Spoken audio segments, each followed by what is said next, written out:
Apakah ISPA itu berbahaya? Ini pertanyaan yang mungkin kayaknya klise banget ya, tapi apakah berbahaya sebenarnya untuk anak-anak ini?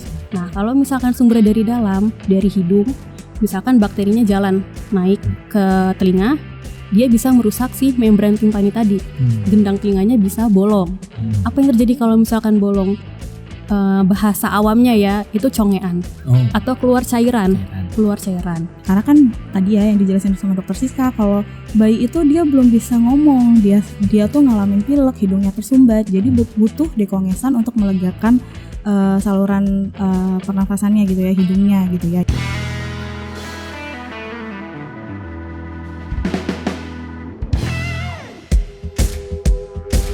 Selamat datang di podcast Meet the Expert. ISPA atau infeksi saluran pernafasan akut adalah penyakit yang disebabkan oleh virus atau bakteri yang menyerang saluran pernafasan. Penyakit ini dapat menyerang semua usia, namun lebih sering dialami anak-anak karena sistem kekebalan tubuh mereka masih berkembang dan belum sekuat orang dewasa. Di Indonesia, hampir setiap anak mengalami batuk pilek sebanyak 3-6 kali dalam 1 tahun. Gejala ISPA yang umum meliputi batuk, pilek, hidung tersumbat, demam, dan sakit tenggorokan. Pada beberapa kasus, bayi dan anak-anak juga bisa mengalami kesulitan makan, rewel, dan susah tidur. Oleh karena itu, penting bagi orang tua untuk mengenali penyebab ISPA, gejala yang harus diwaspadai, dan pengobatan yang tepat untuk anak-anak. Bersama saya Oscar Ronald akan memandu episode kali ini. Saya tidak sendiri di studio, hadir bersama saya Dr. Francisca Natasha Wibowo dan apoteker Tamelia Tarigan.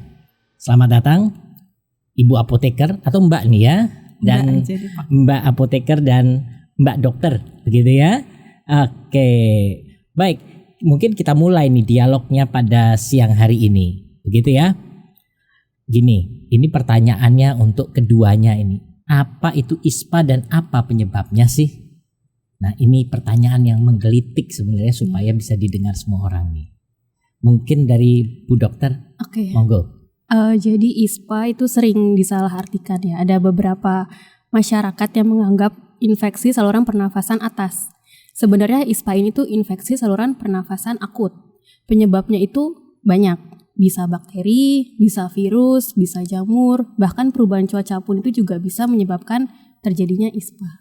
Jadi intinya bukan atas ya, tapi akut gitu ya. Betul, akut. Jadi jangan salah singkatan berarti ya. Infeksi saluran pernafasan akut. Ya betul. Kan penyebabnya tadi banyak. Bisa bakteri, bisa virus, bisa jamur, atau perubahan cuaca pun juga bisa menimbulkan ISPA. Bisa menimbulkan ISPA itu perubahan cuaca ya, apalagi di Indonesia ya. Kalau kita mau berubah katanya musim pancaroba begitu ya. Betul, pancaroba. Oke, luar biasa sekali. Oke, ini apa aja sih sebenarnya Dok jenis ISPA yang ada di masyarakat kita ini, apa aja jenisnya? Jadi ISPA itu dibagi jadi 2. Ada yang pneumonia dan non pneumonia. Nah, biasanya yang paling umum itu yang non pneumonia, karena kalau pneumonia kan sudah harus dengan pemeriksaan lebih lengkap ya di rumah sakit. Gitu. Jadi yang paling umum biasanya disebutnya common cold atau batuk pilek pada umumnya yang terjadi di anak-anak atau di masyarakat. Oke, common cold alias batuk pilek lah ya. Anak-anak sering terjadi itu non pneumonia. Ya, non pneumonia. Ya. Baik. Di sini sebenarnya kalau kita lihat dari yang namanya common cold itu sendiri ya. Apa aja sih gejala umum dari ISPA yang terjadi pada anak-anak ini? Anak-anak. Jadi yang kita bahas di sini ISPA-nya lebih ke common cold ya. Kalau common cold di anak itu biasanya yang paling sering tuh batuk. Batuk sudah pasti, pilek iya, hidung tersumbat iya, kadang juga hidungnya meler, nyeri menelan bisa, bahkan demam pun juga bisa. Itu yang paling sering. Paling sering terjadi seperti itu ya. Gejala-gejalanya itu. Gejala-gejala seperti itu. Lalu sebenarnya kalau boleh dibilang mengapa anak-anak lebih rentan sih terhadap ISPA dibandingkan dengan orang dewasa? Jadi kalau di anak-anak itu sistem imunnya atau sistem kekebalan tubuhnya itu masih berkembang. Jadi baru terbentuk, terus butuh waktu untuk bisa mencapai sistem imun yang maksimal bekerjanya. Terus juga edukasi di anak-anak tuh biasanya lebih sulit. Biasanya kan kalau di sekolah kan satu anak batuk, nular ke anak lainnya gitu kan. Sedangkan kita buat ngasih tahu ke anak-anak untuk pakai masker, cuci tangan, itu kan susah ya mereka ya. Jadi itu menyebabkan anak-anak lebih sering terkena batuk pilek. Terus juga makanannya, kadang jajan di sekolah, makan goreng-gorengan, minum es gitu kan. Kita nggak tahu apakah minyaknya bersih, terus air untuk esnya itu bersih atau enggak. Nah itu bikin anak-anak lebih sering terkena batuk pilek. Batuk pilek ya. Jadi sebenarnya anak-anak itu lebih sering terkena batuk pilek itu karena behaviornya itu Ya, tadi karena ya, kebiasaan tadi ya. Betul. Terus yang berikutnya adalah apa yang dia makan, Ya, gitu ya, apa yang asupan dimakan. yang dimakan pada saat itu. Oke, menarik. Apakah ISPA itu berbahaya? Ini pertanyaan yang mungkin kayaknya klise banget ya, Iya. tapi apakah berbahaya sebenarnya untuk anak-anak ini sebenarnya? Jadi posisi anatomi dari saluran hidung anak dengan saluran telinga anak itu posisinya datar, berbeda dengan orang dewasa. Jadi kalau anak itu sering terkena ISPA atau sering terkena batuk pilek, bakteri atau virus yang tadinya ada di hidung itu bisa jalan pindah ke telinga. Sedangkan di telinga itu ada barier, namanya membran timpani atau gendang telinga. Fungsinya dia ini membatasi antara telinga luar dan telinga dalam. Jadi supaya apapun yang ada di luar itu nggak masuk ke telinga dalam.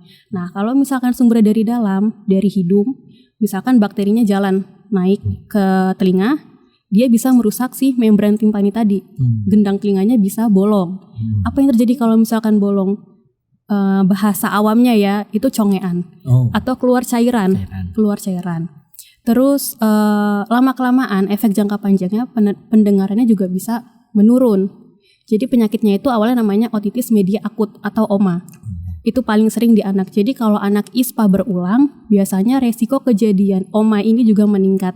Biasanya ibunya akan ngeluh ini keluar cairan dari telinganya gitu, bau gitu. Nah itu gejala awal dari OMA. Itu pasti anak ISPA berulang, kemungkinan terjadinya OMA juga semakin meningkat. Yang dimana kalau OMA ini dibiarkan terus menerus, anaknya tetap ISPA, di kemudian hari pendengarannya juga bisa berkurang. Jadi itu OMA ya, bukan oma-oma nih ya. Tapi OMA ya, OMA. Itu karena ISPA yang berulang pada anak-anak itu sendiri, dan itu berisikonya termasuk kerusakan gendang telinga ya. Betul. Berarti harus ditangani dengan tepat sebenarnya. Kedengarannya sepele ya, batuk pilek aja gitu. Ya. Nah, kalau batuk pilek, sakit tenggorokan, ternyata jalannya kemana-mana sampai ke telinga gitu ya. Oke. Ini apakah treatment terhadap kedua kondisi ISPA dan common cold yang terjadi pada anak-anak ini sama, Dok? Oke. Jadi kalau melihat dari gejalanya tadi ya, ada batuk, ada pilek, ada hidung tersumbat, itu obat yang bisa diberikan berdasarkan gejala-gejala tadi. Kalau misalkan ada batuk, ada batuk anaknya, kita kasih obat batuk. Mungkin kandungannya ada DMP salah satunya. Terus kalau anaknya ada hidung tersumbat, kita kasih obat pelega supaya anaknya bisa nafasnya lebih enak, lebih lega. Contohnya dekongestan.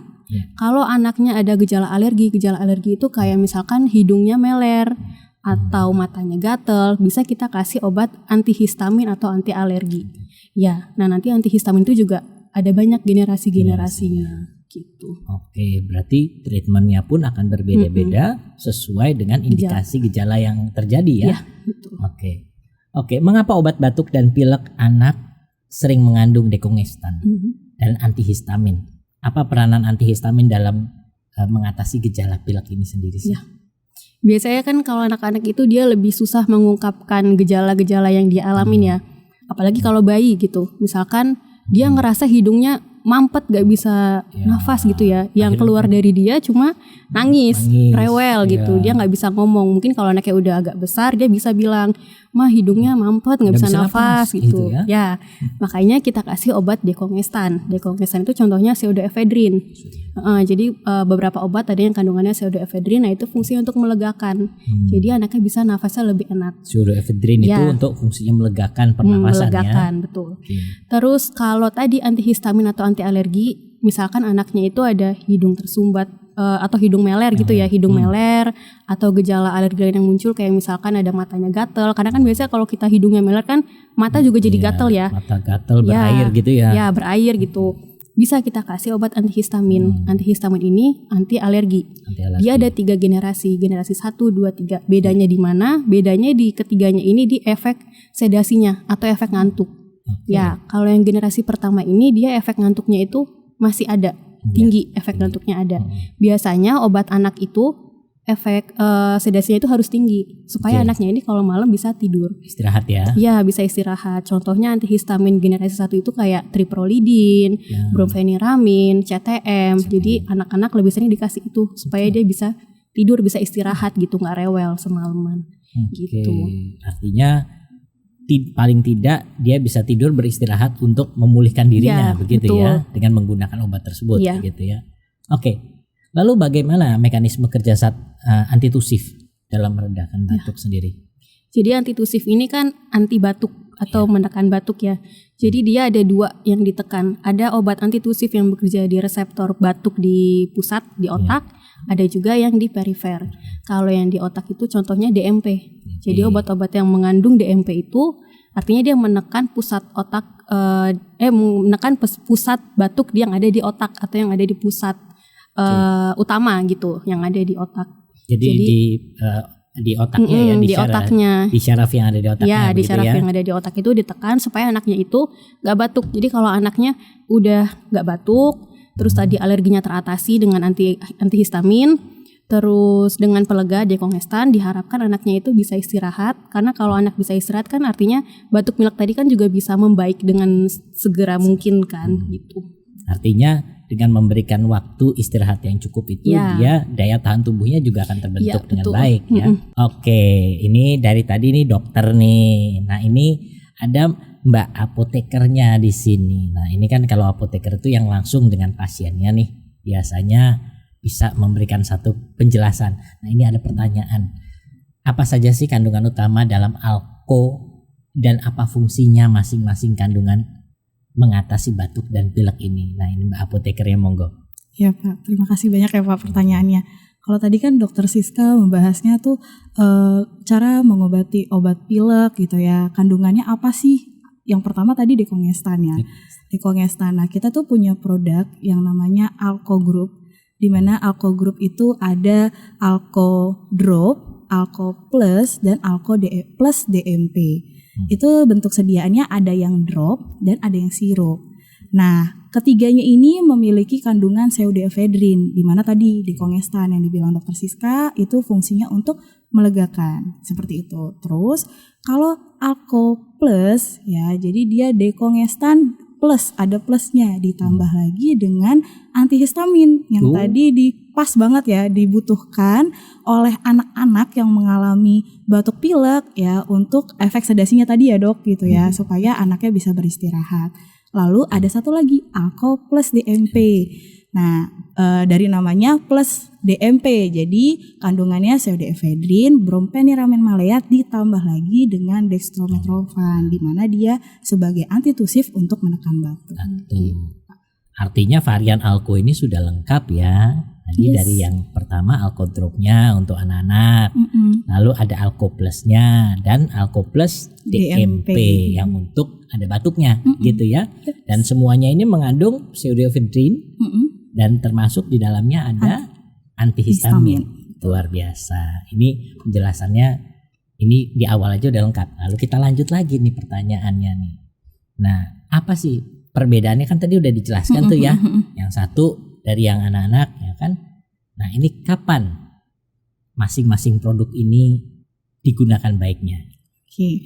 Ya kalau dari bentuk sediaannya aja udah berbeda ya Pak. Jadi kapan digunakan itu, kalau Alko yang drop itu dikhususkan untuk bayi. Karena kan tadi ya yang dijelasin sama Dokter Siska, kalau bayi itu dia belum bisa ngomong, dia tuh ngalamin pilek, hidungnya tersumbat. Jadi butuh dekongestan untuk melegakan saluran pernafasannya gitu ya, hidungnya gitu ya. Jadi dengan sediaan drop gitu ya, yang simple memudahkan orang tua untuk netesin ke anaknya kayak gitu. Kalau misalnya Alko Plus dan Alko Plus DMP itu bisa digunakan untuk anak-anak maupun dewasa. Mungkin kan ada juga dewasa yang nggak terlalu suka sama rasa obat batuk yang terlalu min gitu ya Pak. Nah atau pahit, nah itu bisa menjadi pilihan juga sebenarnya Alko kita ini. Oke. Gitu. Berarti kalau Alko Drop itu khusus untuk baby ya. Nah, tapi kalau untuk Alko Plus dan Alko Plus DMP ini anak-anak usia mulai umur berapa? Di atas 2 tahun sih kalau misalnya yang pseudoephedrine kan dianjurkannya seperti itu, benar ya dok?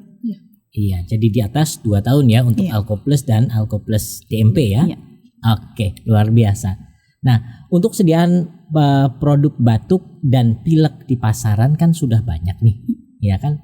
Mengapa kita harus memilih Alko sebagai pilihan untuk obat batuk dan pilek ini nih? Ya, pertanyaannya menarik ya Pak. Iya. Banyak banget nih ya di Banyak pasaran. Iya, kalau ditanya kenapa sih harus Alko gitu ya? Karena Alko ini sebenarnya produk yang sudah lama ada gitu ya. Sejak tahun dari 2000-an itu sudah diproduksi oleh Interbat gitu ya. Dan sampai sejauh ini belum ada keluhan gitu ya tentang produk kita. Artinya apa? Artinya adalah produk ini sudah dipercaya sama orang tua di rumah ya kan. Terus juga selain itu rasanya yang anggur yang sangat disukai anak-anak, manis. Jadi anak-anak maupun tadi ya dewasa yang nggak suka sama rasa terlalu min itu bisa menggunakan Alko seperti itu. Selain itu juga Alko ini mudah dicari di apotek-apotek terdekat yang ada di rumah orang tua seperti itu Pak. Jadi nggak menjadi kesulitan buat orang tua itu untuk nyari obat batuk maupun pilek untuk anak-anaknya gitu. Oke, berarti keunggulannya tuh tadi ya sudah produknya ini produk lama ya, eksistensinya sudah ada dari tahun 2000-an, artinya sudah 20 tahunan ya.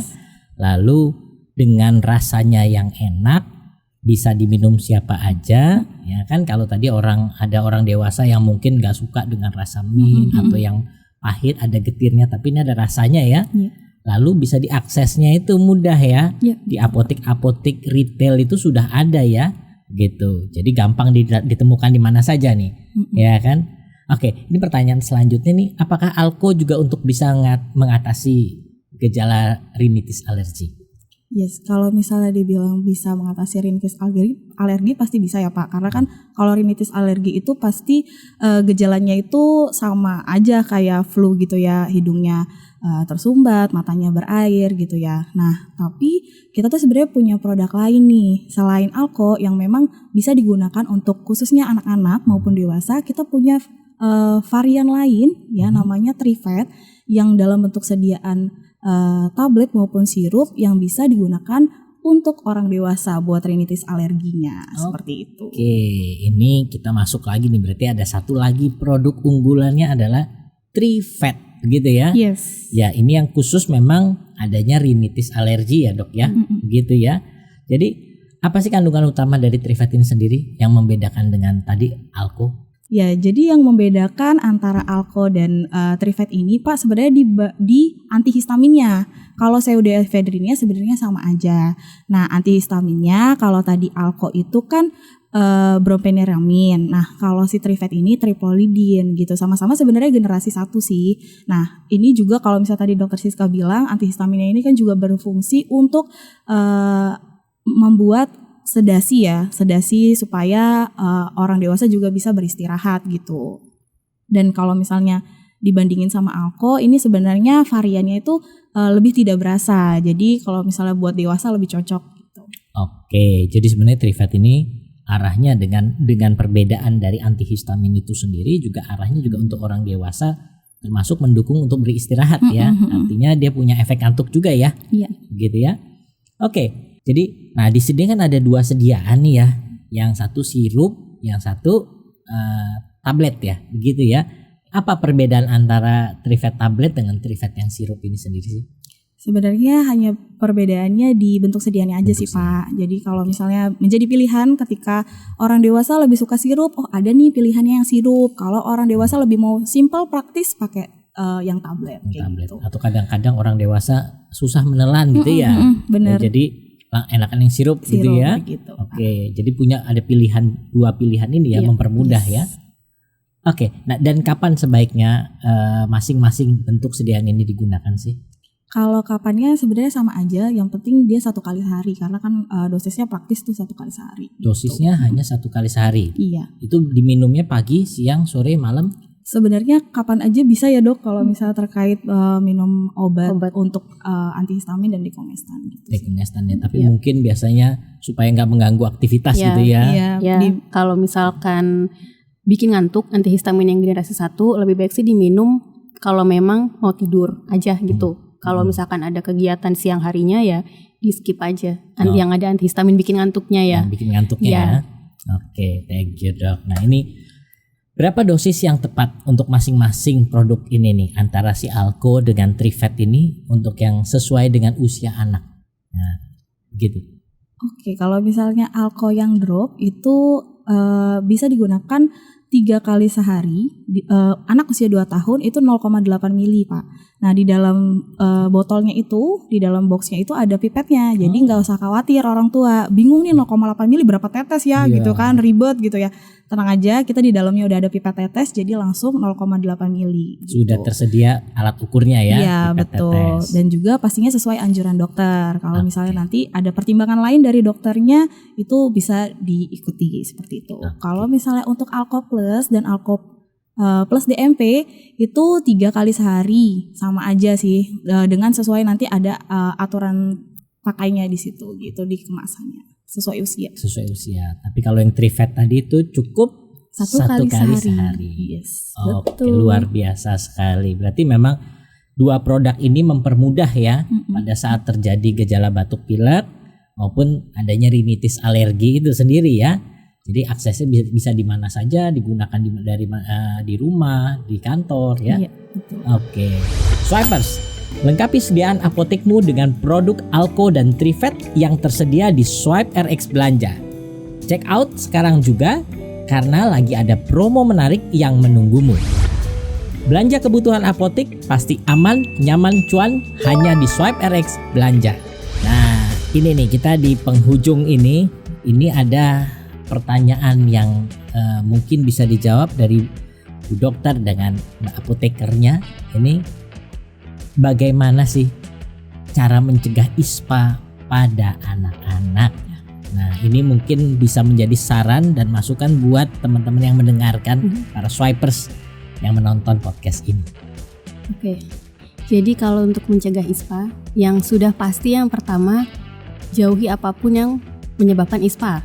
Misalkan kayak lagi perubahan cuaca, ya kita minum vitamin supaya antibodinya juga makin kuat, sistem imunnya makin kuat gitu. Terus sudah pasti menjaga kesehatan ya, kesehatan pribadi diri sendiri. Kayak misalkan kalau lagi batuk pilek ya gunakan masker, sering mencuci tangan, terus jaga jarak juga.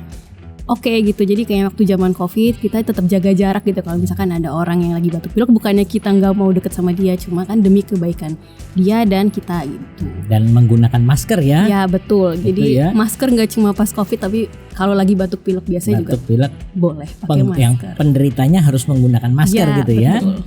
Oke, luar biasa.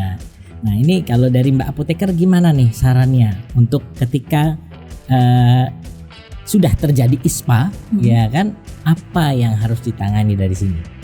Ya, kalau misalnya sudah terjadi gitu ya Pak, nah pastinya dengan produk unggulan ya Alko dan juga Trifet itu menjadi pilihan buat orang tua di rumah maupun baik untuk anaknya ataupun diri sendirinya ketika mengalami batuk pilek, itu bisa menjadi pilihan Alko Group dan juga Trifet Group yang bisa dibeli di apotek terdekat.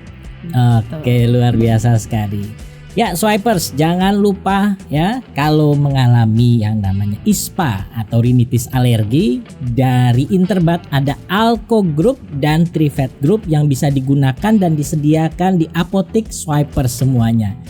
Baik, terima kasih Dr. Francisca Natasha Wibowo dan apoteker Tamelia Tarigan sudah hadir di podcast kita atas penjelasan semuanya, dan semoga bisa menambah wawasan bagi yang menonton episode kali ini. Terima kasih juga buat swipers yang sudah nonton. Jangan lupa untuk like, subscribe, dan share akun YouTube kami serta nyalakan fitur notifikasinya, loncengnya supaya tidak ketinggalan dengan konten-konten kefarmasian yang terbaru. Sampai jumpa di episode berikutnya Meet the Expert, podcastnya Apoteker. Salam sehat.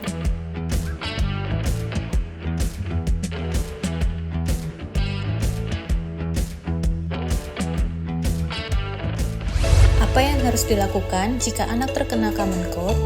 Untuk meredakan hidung tersumbat, menggunakan obat dekongestan seperti pseudoephedrine, obat pengencer atau ekspektoran, antihistamin, dan cuci hidung. Untuk meredakan gejala batuk, dapat menggunakan obat penekan batuk atau dextromethorphan, obat pengencer atau ekspektoran, atau madu. Alko merupakan pilihan tepat untuk mengatasi gejala common cold pada anak. Alko memiliki 3 sediaan. Alko Drops berisi pseudoephedrine untuk meredakan gejala hidung tersumbat, Alko Plus Sirup berisi pseudoephedrine dan bromfeniramin maleat untuk meredakan gejala hidung tersumbat dan bersin, Alko Plus DMP Sirup berisi pseudoephedrine, bromfeniramin maleat, dan dextromethorphan untuk meredakan gejala hidung tersumbat, bersin, dan menekan batuk.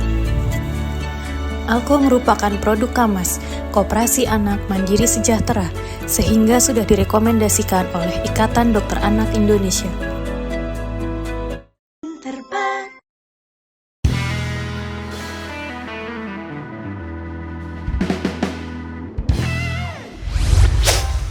Swipe or X.